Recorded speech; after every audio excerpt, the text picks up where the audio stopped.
ಎಂದ. ಅಮ್ಮ ಅಮ್ಮ, ನಿನ್ನನ್ನು ನೋಡದೆ ಒಂದು ತೃಣಮಾತ್ರವಾದ ಆಹಾರವನ್ನಾಗಲಿ ಒಂದು ಉದ್ಧರಣೆ ತೀರ್ಥವಾಗಲಿ ಸ್ವೀಕರಿಸುವುದಿಲ್ಲ ಎಂದು ನಾನು ಪ್ರಮಾಣ ಮಾಡಿದ್ನಮ್ಮ.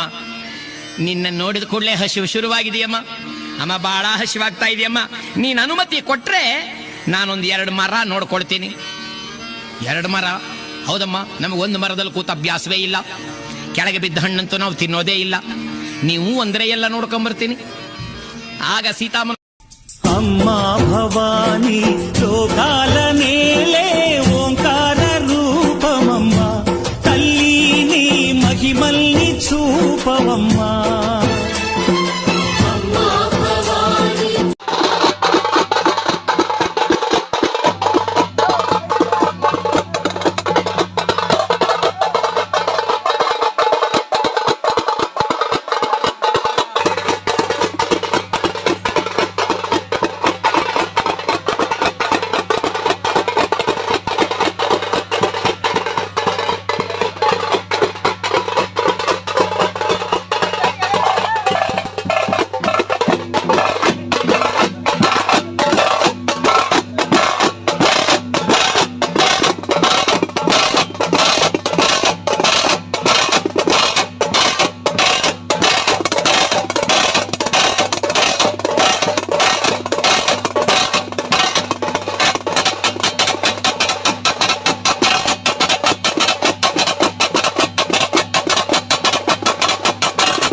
ಗುರುವಂತೆ ತಿದ್ದಿದಳು ನನ್ನ ನೆರಳೆಲಾಲಿ, ಗುರುವಂತೆ ತಿದ್ದಿದಳು ನನ್ನ ನೆರಳೆಲಾಲಿ, ಸಹನೆಯಲ್ಲಿ ಧರೆಯುವಳು ತಂಗಾಳಿ ಲಾಲಿ, ಮಲಗಿರುವ ಭೂಮಿಗೆ ಚಂದಿರನ ಲಾಲಿ, ಮಗುವಂತ ಮನಸ್ಸಿಗೆ ಮುದ್ದಾದ ಲಾಲಿ.